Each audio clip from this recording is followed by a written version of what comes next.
Nesses 2 últimos domingos,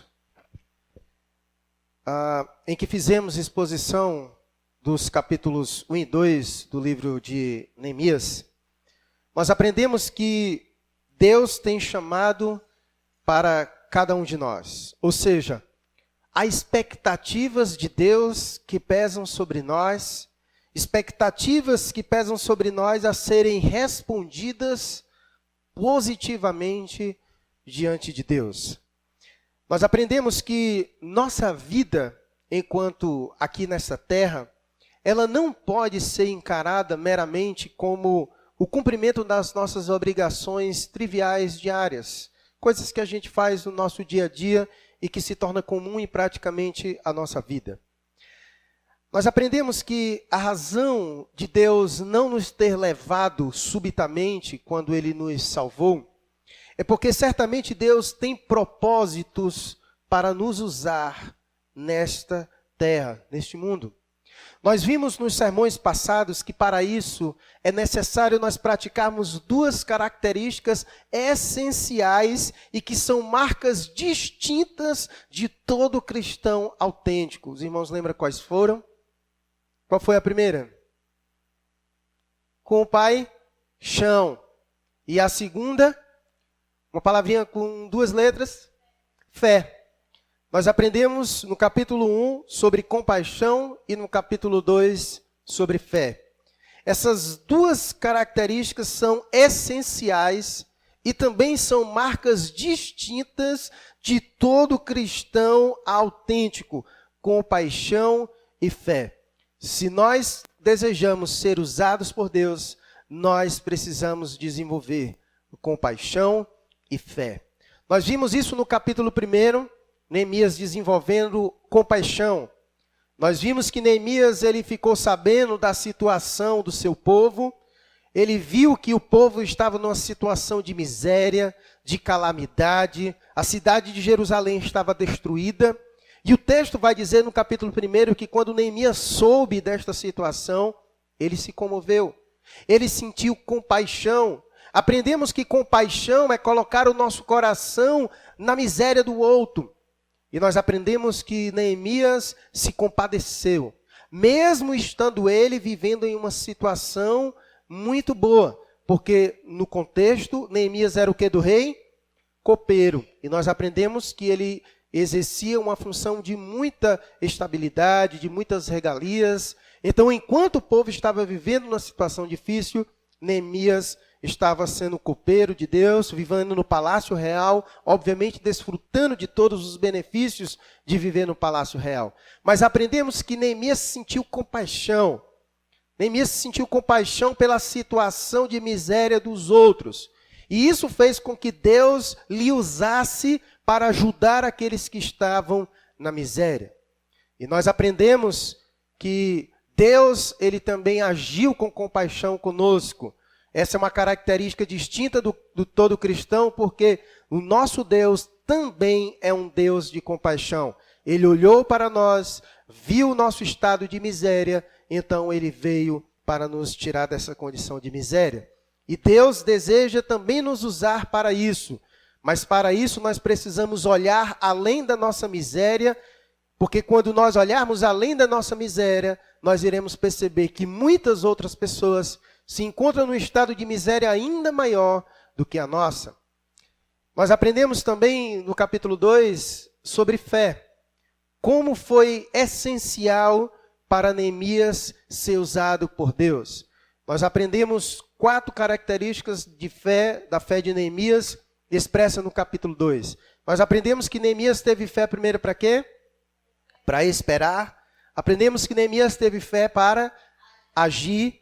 Nós aprendemos que Neemias teve fé para perseverar e aprendemos que Neemias teve fé para encorajar outras pessoas, ok?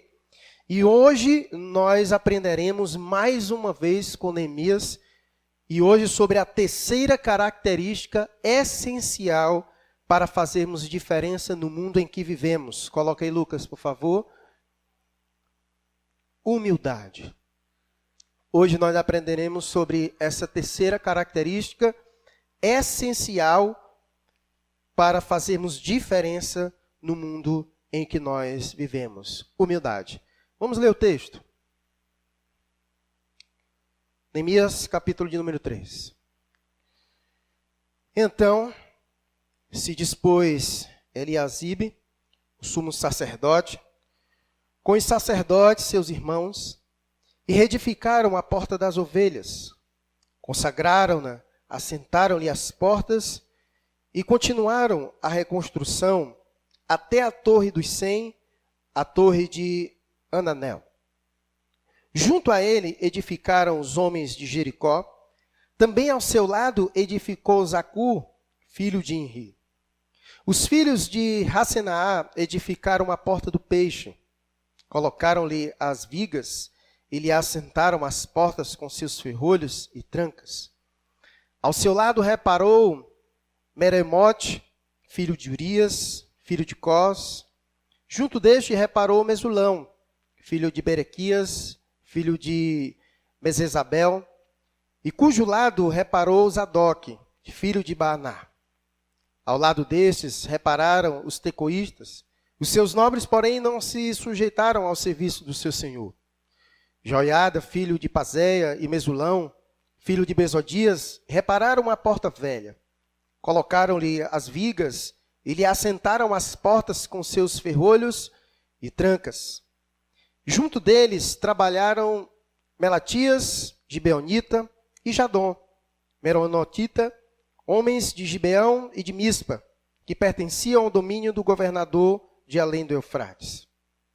Ao seu lado reparou Uziel, filho de Haraías, um dos ourives, e junto dele Ananias, um dos perfumistas, e restauraram Jerusalém até o muro largo.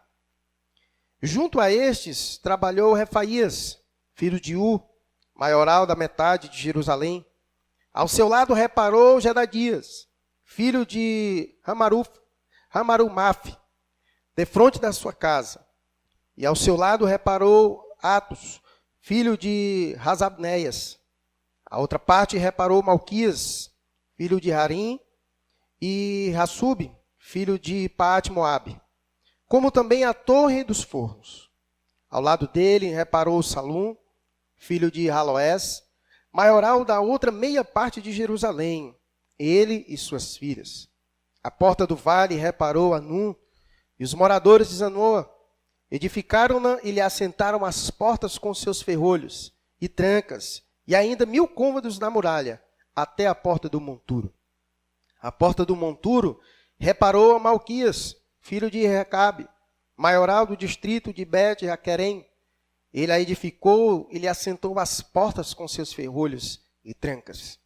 A porta da fonte reparou Salum, filho de Corrosé, maioral do distrito de Mispa. Ele a edificou e a cobriu, e lhe assentou as portas com seus ferrolhos e trancas, e ainda o muro do açude de Selá, junto ao jardim do rei, até os degraus que descem da cidade de Davi. Depois dele, reparou Neemias, filho de Asbuque, maioral da metade do distrito de Bet-Zur, até defronte dos sepulcros de Davi, até o açude artificial e até a casa dos heróis. Depois dele, repararam os levitas, Reum, filho de Bani, e ao seu lado, Rezabias, maioral da metade do distrito de Quela. Depois dele, repararam seus irmãos, Bavai, filho de Renadade, maioral da metade do distrito de Quela. Ao seu lado, reparou Ezer, filho de Jesua, maioral de Mispa. Outra parte defronte da subida para a casa das armas, no ângulo do muro. Depois dele, reparou com grande ardor Baruque, filho de Zabai, outra porção, desde o ângulo do muro até a porta da casa de Eliasibe, o sumo sacerdote. Depois dele, reparou Meremote, filho de Urias, filho de Cós, outra porção, desde a porta da casa de Eliasibe até a extremidade da casa de Eliasibe. Depois dele, repararam os sacerdotes que habitavam na campina. Depois repararam Benjamim e Assub, defronte da sua casa. Depois deles reparou Azarias, filho de Mazéias, filho de Ananias, junto à sua casa. Depois dele reparou Binui, filho de Renadade, outra porção desde a casa de Azarias até o ângulo e até a esquina. Palau, filho de Uzai, reparou defronte do ângulo e da torre que sai da casa real superior, que está junto ao pátio do cárcere. Depois dele reparou Padaías, filho de Parós, e os servos do templo que habitavam em Ofel, até defronte da porta das águas para o oriente e até a torre alta. Depois repararam os tecoítas, outras porção, defronte da torre grande e alta, e até o muro de Ofel. Para cima da porta dos cavalos, repararam os sacerdotes, cada um defronte da sua casa. Depois deles, reparou Zadok, filho de Imé, defronte de sua casa. E depois dele, Semaías, filho de Secanias, guarda da porta oriental. Depois dele, reparou Ananias, filho de Selemias, e Anu, o sexto filho de Isalaf. Outra porção, depois deles, reparou Mesulão, filho de Berequias, defronte da sua morada. Depois dele reparou Malquias, filho de Mourives, até a casa dos servos do templo e dos mercadores, defronte da casa da guarda, até o eirado da esquina. Entre o eirado da esquina e a porta das ovelhas, repararam os ourives e os mercadores. Ufa, né? De uma coisa é certa, nome para você botar no seu filho não vai faltar. Vamos orar, pedir a Deus que nos abençoe nesta noite e nos traga lições preciosas. Pai querido, sabemos que toda a palavra do Senhor é inspirada por Ti. Sabemos que não existe uma vírgula e nem um ponto sequer nesta palavra que não tenha sido inspirada por Senhor. Não existe um nome sequer, Deus, nesta palavra que não seja a revelação do Teu poder. Dai-nos instrução, a Deus, nesta noite. Se o Senhor colocou esse registro para nós, certamente lições o Senhor tem para nos trazer. Abra nossa mente, nos dê compreensão correta, que haja edificação, a Deus, no meio do Teu povo, que o Teu nome seja engrandecido e os meus irmãos, a Tua igreja, sejam edificadas pelo poder da Tua palavra e a ação do Teu Espírito. Usa-me, ó Deus, como instrumento nas Tuas mãos, para falar à Tua igreja aquilo que o Senhor já propôs falar para ela nesta noite. Abençoe também todos quantos nos ouvem pela internet. Que a Tua graça seja estendida a esses também. Que o Senhor os abençoe. E assim, Deus bendito, nós oramos ao Senhor. No nome de Cristo Jesus. Amém.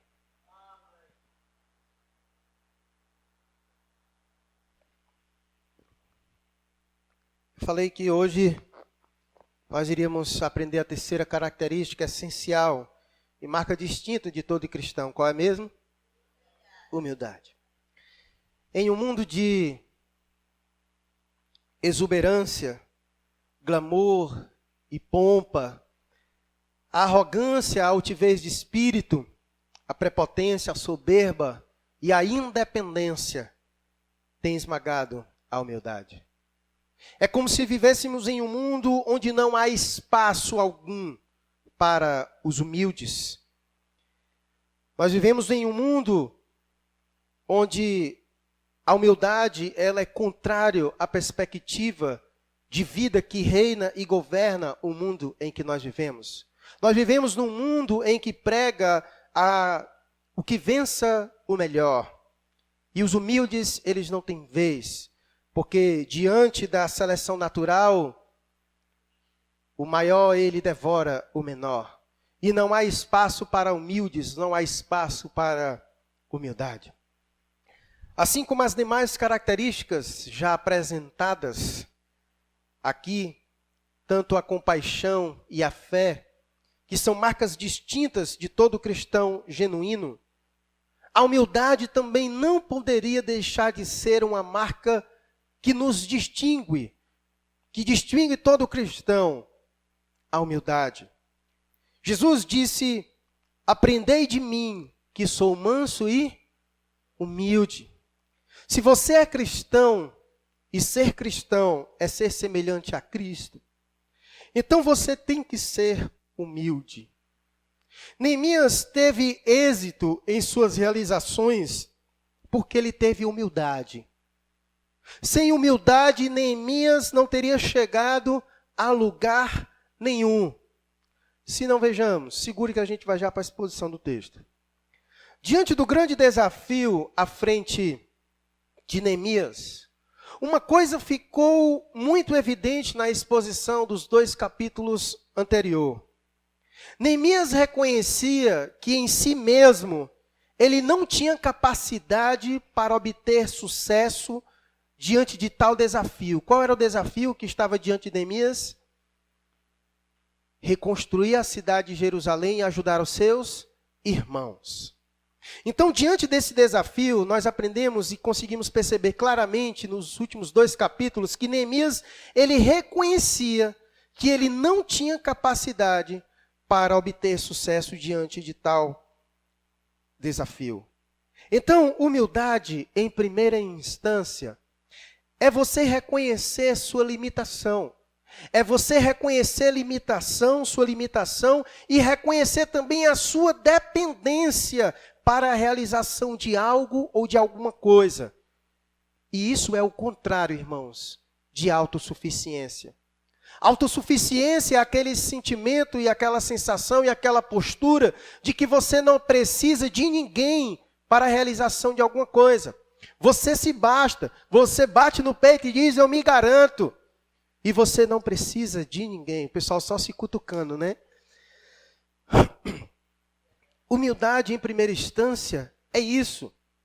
É você reconhecer a sua limitação e a sua dependência para a realização de algo ou de alguma coisa.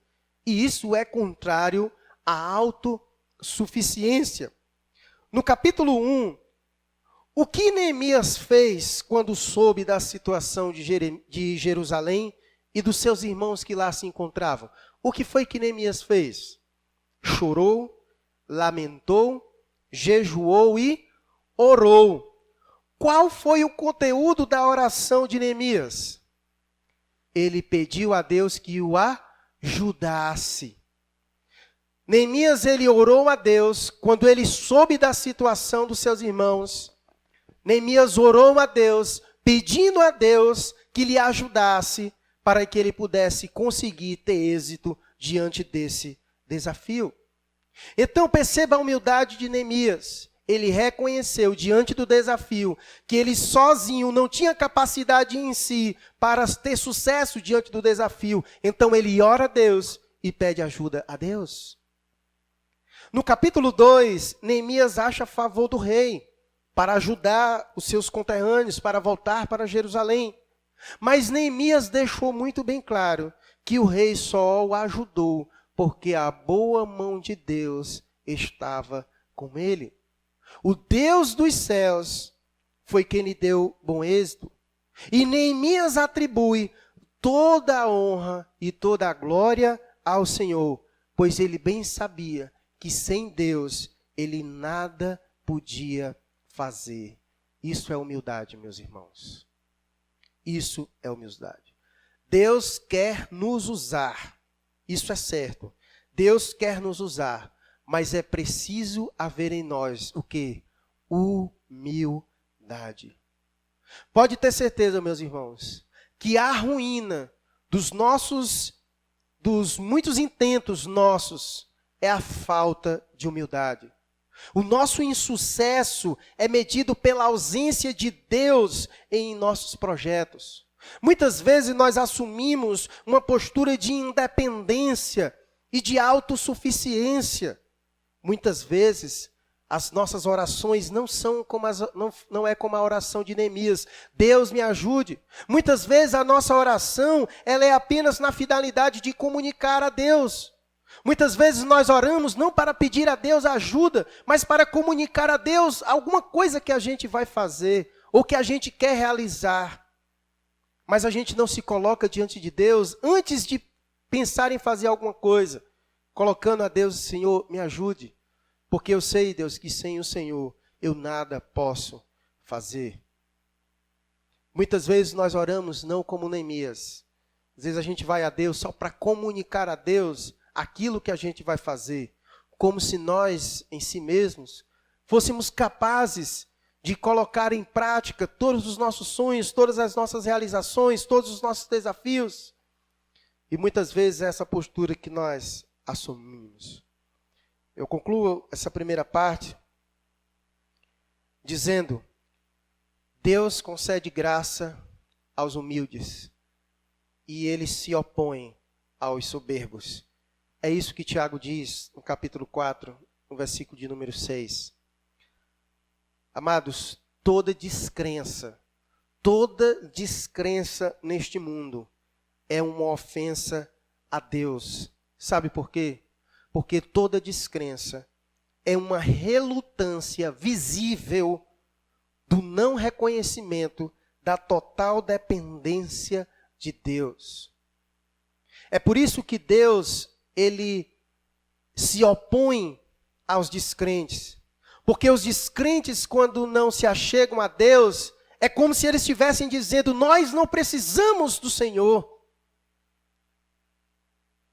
Porque todo ser humano é passível de ser salvo. Porque a Bíblia diz que todo ser humano está destituído da glória de Deus por causa do pecado. Mas o ser humano, ele se considera suficiente e ele acha que não precisa de um Salvador. E é por isso que ele segue a sua vida a despeito de Deus. Então toda descrença é uma ofensa a Deus, porque é uma relutância visível do não reconhecimento da total dependência de Deus. Meus irmãos, se por um instante Deus retivesse o oxigênio do mundo, o que aconteceria com todos nós? Ainda que as pessoas não reconheçam sua total dependência de Deus, mas eles são totalmente dependentes de Deus. Se por alguns instantes Deus fizer o seu coração parar, você cai duro em aí mesmo onde você está.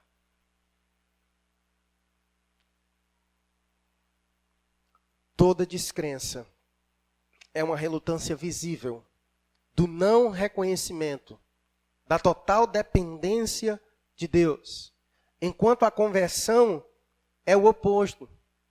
Aquele que se converte é esse que chega ao reconhecimento, obviamente produzido por Deus no seu coração, de que ele necessita de Deus, de que ele depende de Deus, de que sem Deus ele não consegue salvar a si mesmo, de que sem o Senhor ele está perdido, permanecerá perdido. A conversão nada mais, nada menos é isso. É você reconhecer de que sem Deus você não pode nada, de que sem Deus você não tem nada, de que sem Deus você está perdido, de que sem Ele você não tem capacidade de obter salvação. A conversão é o oposto da descrença. E é por isso que Deus se alegra com os seus filhos, porque os seus filhos devem reconhecer sua total dependência do seu Senhor e Salvador.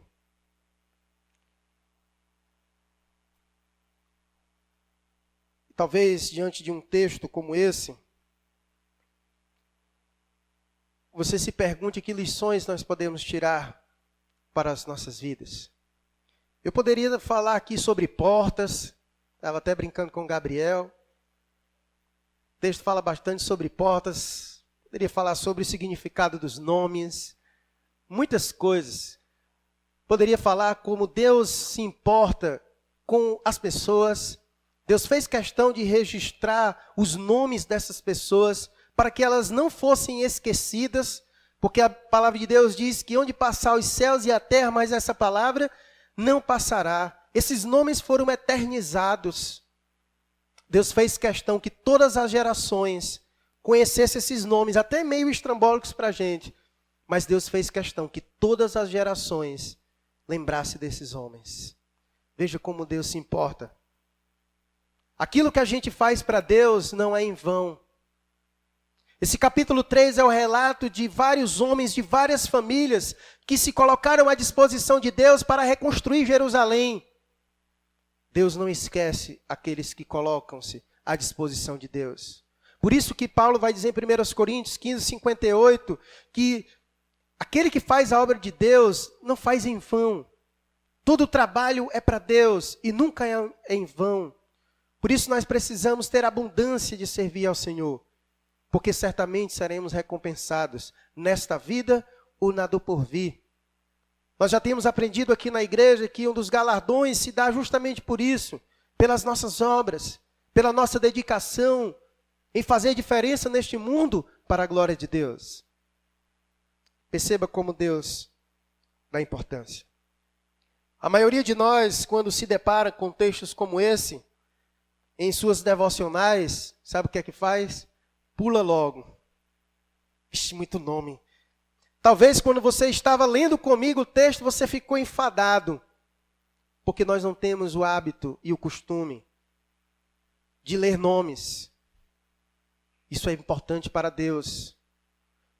João vai dizer que se Deus tivesse registrado todos os feitos de Jesus Cristo, nem no mundo inteiro caberia a quantidade de livros. Mas Deus fez questão de que esses nomes estivessem aqui e fossem lembrados. Deus fez questão que esses nomes estivessem aqui e fossem lembrados, em vez de muitas outras coisas que Jesus fez e que ele não quis registrar. Então é importante, lembre-se sempre disso, toda a palavra de Deus é inspirada. Toda a palavra de Deus é inspirada. Então a maioria de nós, quando se depara com textos como esse, em suas devocionais, pula logo. Porque tirar lições para as nossas vidas, lendo um monte de nome estranho, é um tanto quanto desafiador para todos nós. E por isso eu fiz questão de fazer a contextualização, para que você entenda melhor esse capítulo 3 e a sua importância. Para ver se os irmãos estão afinados mesmo. Neemias foi a Jerusalém fazer o que mesmo? Oi?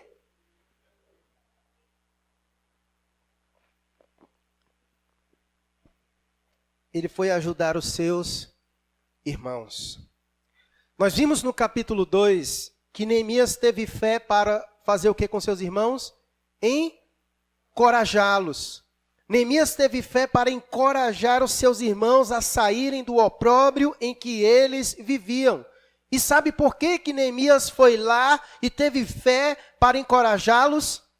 Porque, meus irmãos, Neemias sabia que para obter sucesso, ele precisaria da ajuda de outras pessoas. Neemias chegou lá e estava todo mundo no seu opróbrio. Estava todo mundo derrotado. Estava todo mundo de cabeça caída. E Neemias, com toda a sua empolgação, ele poderia ter dito, não, está todo mundo acabado, aí ninguém presta não, aí ninguém não sai nada não. Pode deixar que eu vou fazer tudo sozinho, porque até agora a boa mão de Deus estava comigo. Mas Neemias chega, ele encoraja as pessoas, para que as pessoas encorajadas por ele possam ajudá-lo a ter sucesso naquilo pelo qual ele foi fazer. Perceba a importância. Então, nós aprendemos que humildade é reconhecer que nós dependemos de Deus e também das outras pessoas. Vou repetir. Humildade é você reconhecer que depende de Deus e também de outras pessoas. Todos esses nomes no capítulo 3 são de pessoas e famílias que foram usadas por Deus para ajudar Neemias. Sem elas, Neemias não teria tido êxito algum. E foi isso que ele mesmo disse no capítulo 4, no versículo 6. Pode olhar, ele disse, assim edificamos o muro, porque o povo tinha ânimo para trabalhar. Então, no capítulo 4, versículo 6, Neemias atribui o sucesso da realização não a ele, mas ao povo. Ele disse, assim edificamos o muro, porque o povo tinha ânimo para trabalhar. Humildade, irmãos, é reconhecer que dependemos de Deus e que dependemos de outras pessoas.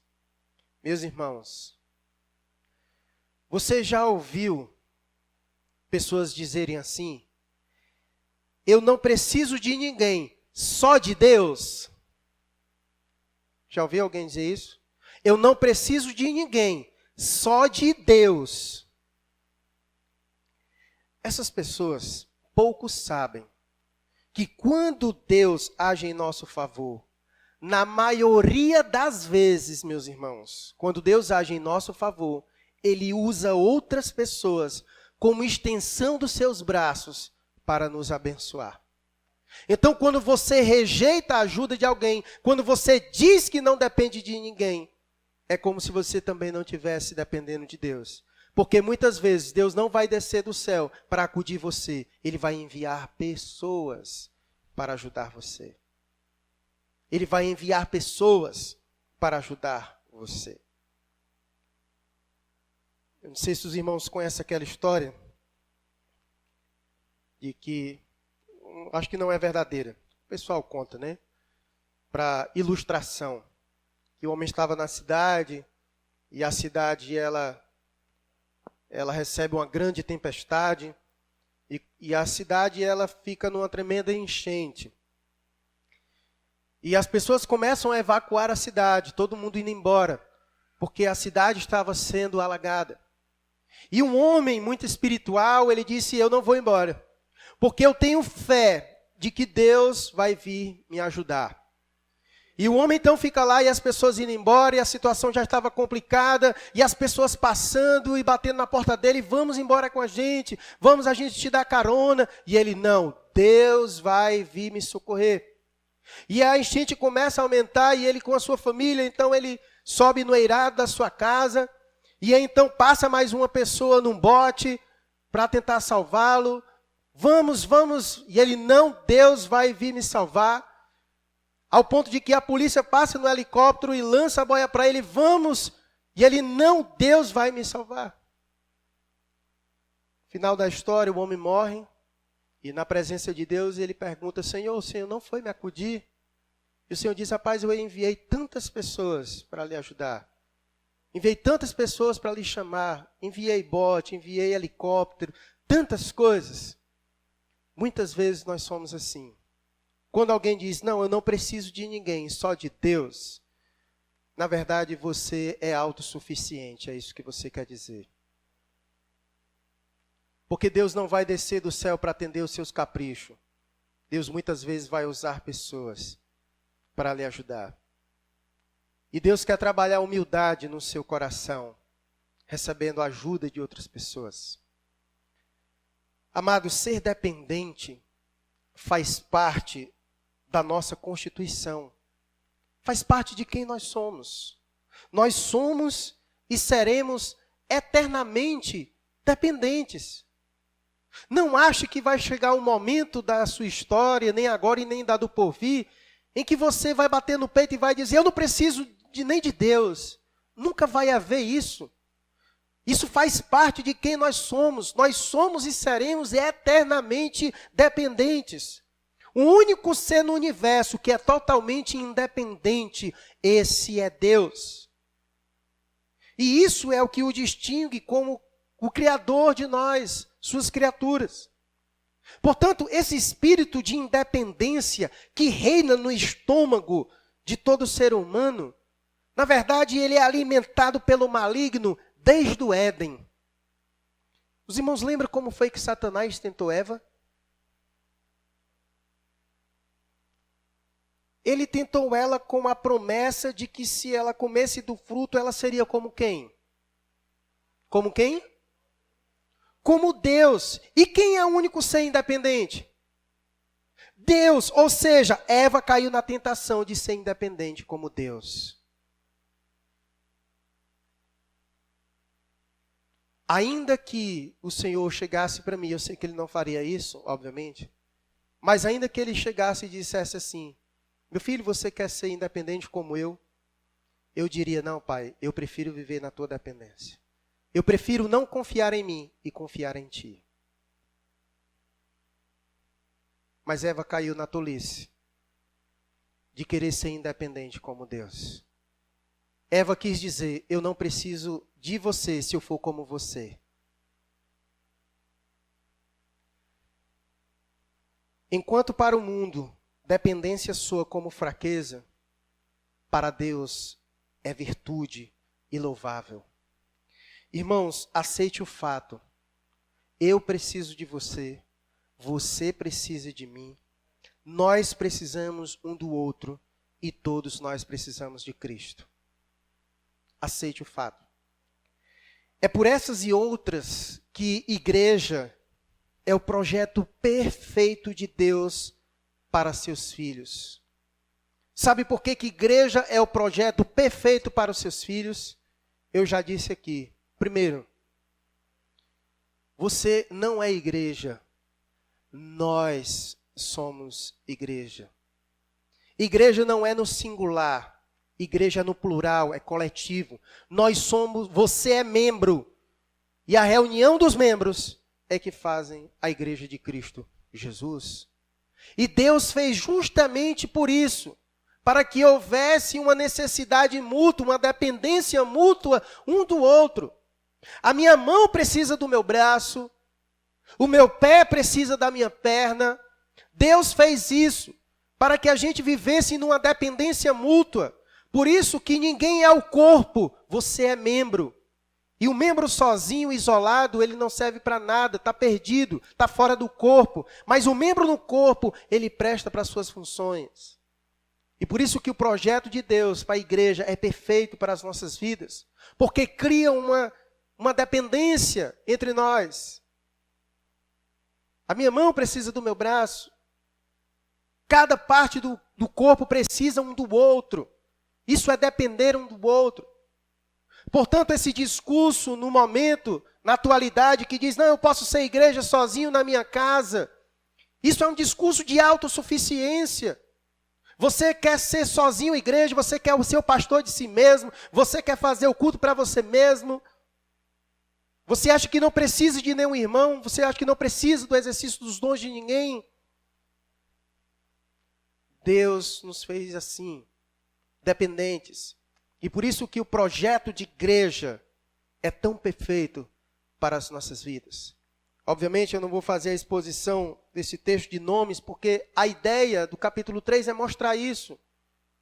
A importância e a participação dos irmãos, a dependência de Neemias de outras pessoas para ter sucesso nas suas realizações. Isso traz explicações maravilhosas para nós, irmãos. Que você, como membro deste corpo, você não vai obter sucesso se você escolher uma vida isolada, sozinha, de independência. Deus projetou a igreja para ser assim, uns dependendo uns dos outros. Isso é igreja do Senhor Jesus Cristo. Deus deu dons para cada um diverso, para que o exercício dos dons de cada um abençoe o outro. Você precisa do meu dom, assim como eu preciso do seu dom. E assim todo mundo é edificado por meio do exercício dos dons de cada um. Deus não deu o dom sozinho para uma pessoa, todos os dons, Ele não faz isso. Ele faz justamente isso visando a edificação do corpo. Igreja é um lugar perfeito, projeto perfeito de Deus para a gente exercitar a humildade, a dependência um do outro. Porque a igreja é assim. Deus usa a vida do seu irmão para abençoar a sua vida. Mas para isso precisa haver humildade nos nossos corações. Muitas vezes nós perdemos a oportunidade de sermos abençoados porque um gigante habita no nosso estômago de soberba, de altivez de espírito, de prepotência. Às vezes a gente acha que não depende um do outro. Ou às vezes a gente olha para um irmão e diz, o que é que esse irmão vai poder me dar?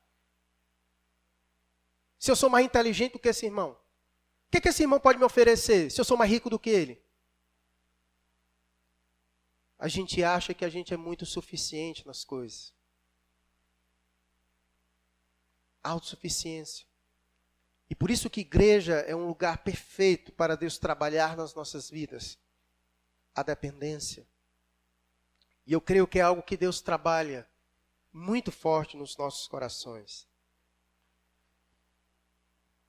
Deus concede graça aos humildes, mas Ele se opõe aos soberbos.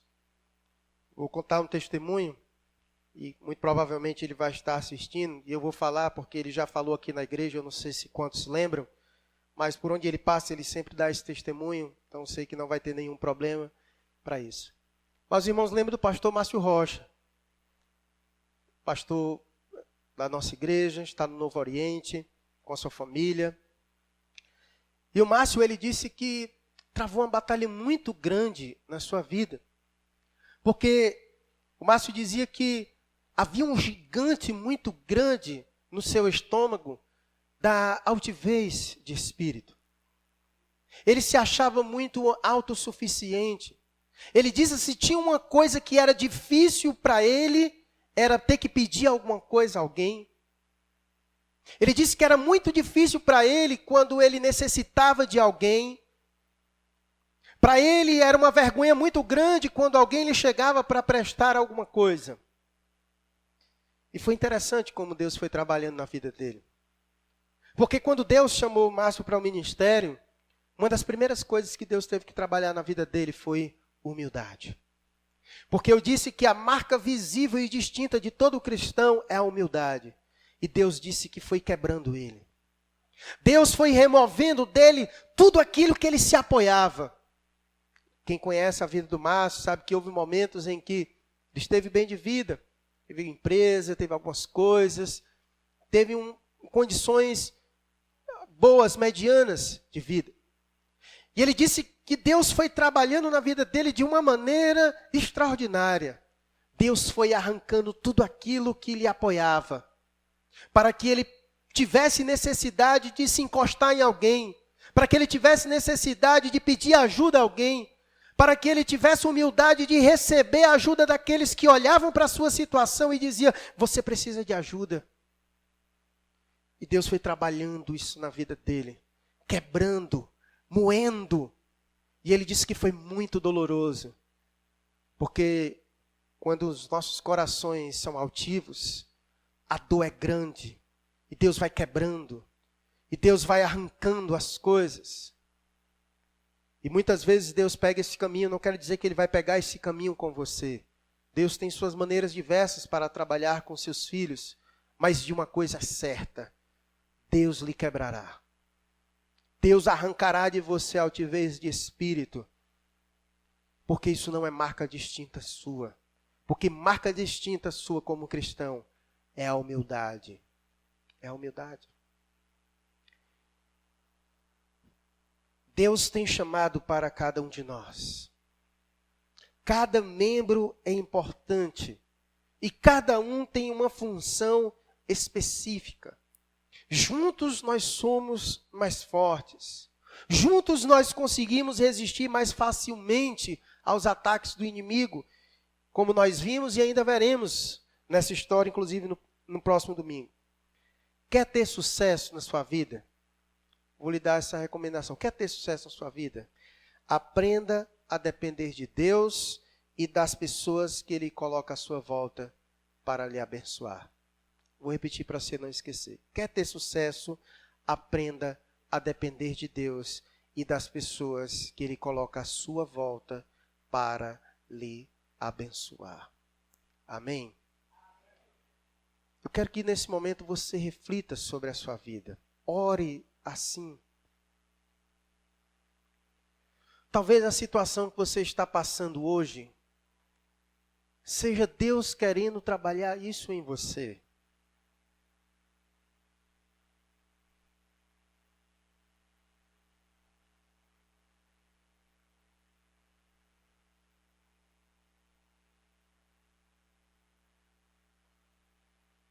Ore a Deus.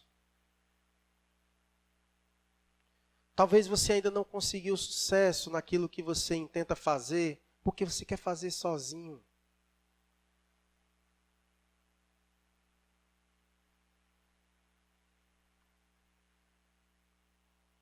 Aprenda a depender de Deus. Muitas vezes a ansiedade que toma conta do nosso coração é porque não confiamos em Deus. Depender de Deus é confiar em Deus. É saber que ainda que a figueira não dê o seu fruto, o Senhor há de lhe sustentar.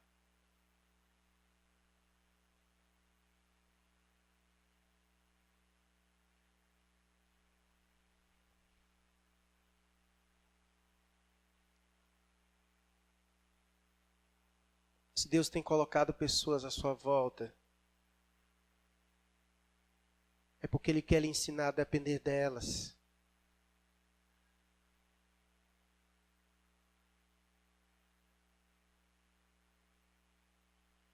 Eu preciso de você, você precisa de mim, e todos nós precisamos de Cristo.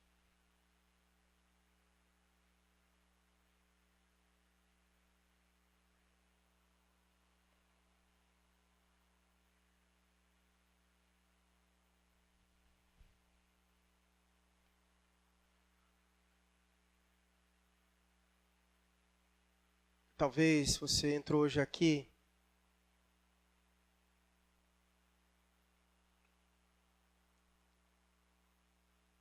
tem vivido uma vida distante de Deus,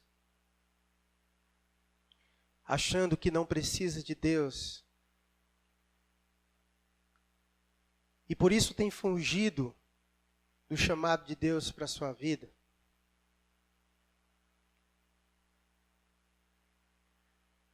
Hoje é o momento de você reconhecer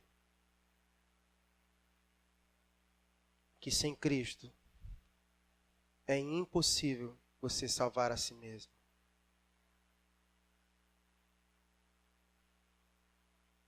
Hoje o Senhor te chama a você entregar o seu caminho a Ele, confiar nele, na certeza de que o mais Ele fará.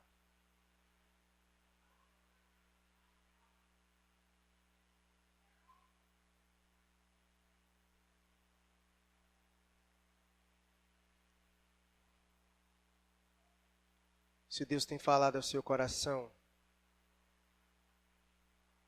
se você sentiu Deus lhe chamar hoje, nós gostaríamos de conhecê-lo, para que possamos lhe instruir na sua caminhada. Receba o Senhor hoje como Senhor e Salvador de sua vida.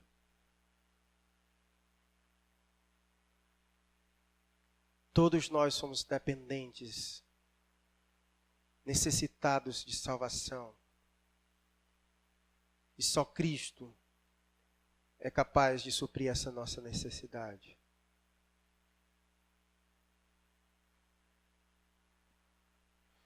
Alguém nesta noite?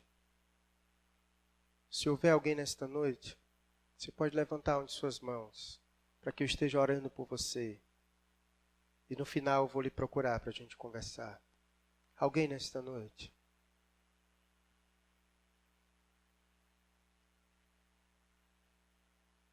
Eis o caminho, autossuficiência ou dependência de Deus. O que vais escolher hoje? Alguém nesta noite? Querido Deus e amado Pai, queremos primeiramente, Senhor, pedir perdão a Ti. Pelos momentos, Senhor, que temos assumido postura de independência. Pelos momentos, ó Deus, em que temos sido Deus da nossa própria vida. Ah, Deus, nos perdoa. E nos livra, ó Deus, porque quando nós assumimos o controle da nossa vida, é o caminho, ó Deus, para o insucesso. Talvez, Deus, muitos hoje estejam nessas condições, jogando, ó Deus, o carro no precipício abaixo, porque resolveu assumir o controle, o volante das suas vidas. Coisa boa, Deus, é depender do Senhor.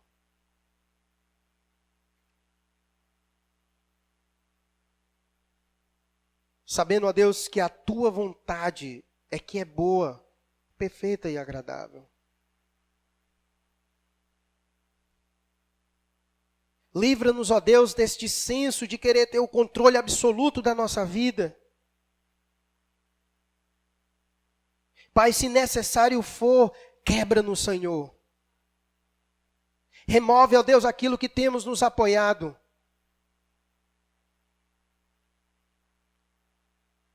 para que a nossa dependência de Ti seja total, ó Deus. Para que no final das nossas realizações, o louvor não seja nosso, mas a honra seja Tua. Sabedores, ó Deus, de que sem Ti nada somos e nada podemos fazer. Pai, ajuda-nos a olhar as pessoas que o Senhor tem colocado à nossa volta com outro olhar, Senhor. Dai-nos humildade, Deus. Ajuda-nos a nos deleitarmos, ó Deus, a depender de outros, pois todos dependem de Ti.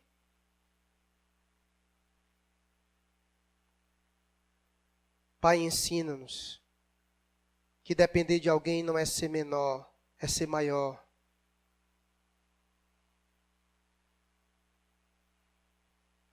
Enquanto esse mundo, ó Deus, prega que fraqueza, que a dependência é fraqueza, ensina-nos, ó Deus, que dependência, humildade é virtude.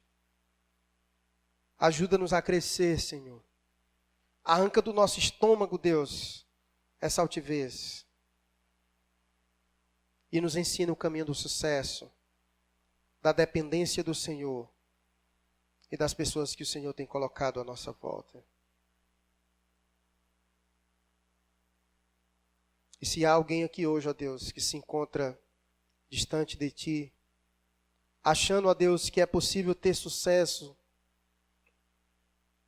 independente do Senhor, quebranta, Deus. Que Teu Espírito revele, ó Deus, que sem o Senhor não podemos chegar em lugar nenhum. Trabalha na Tua igreja, ó Deus. Nos une, Senhor, de modo que possamos caminhar como igreja na dependência saudável um do outro, sabendo que necessitamos e dependemos uns dos outros, dos nossos irmãos. Nos faz viver igreja, Senhor. Obrigado, Senhor, por esta noite, em que podemos meditar na Tua palavra, em verdades tão preciosas. Ajuda-nos, Senhor, a praticar todas essas virtudes, essas características. Compaixão, fé e humildade, para a glória do Senhor. Assim oramos a Ti, em nome de Cristo Jesus. Amém.